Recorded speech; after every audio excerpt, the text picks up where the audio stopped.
for joining me for the Teach Writing PD mini-series. In this episode, we're talking about utilizing rubrics with writers who communicate in pictures, words, and/or early sentences. This includes those in the primary grades, those who are English language learners, and those with special needs.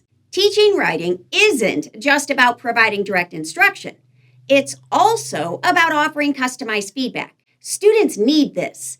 They want this. They often run up to the teacher, showing her their writing and asking, "Do you like it? Is this good? Am I done?"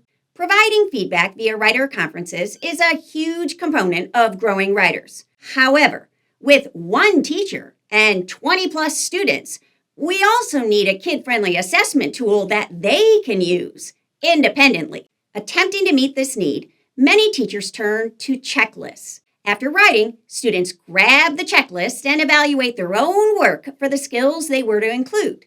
They self-assess each writing skill by circling thumbs up or down, checking a box, yes or no. And for basic sentence-level skills, checklists can be helpful, especially when students are looking for specific marks or conventions.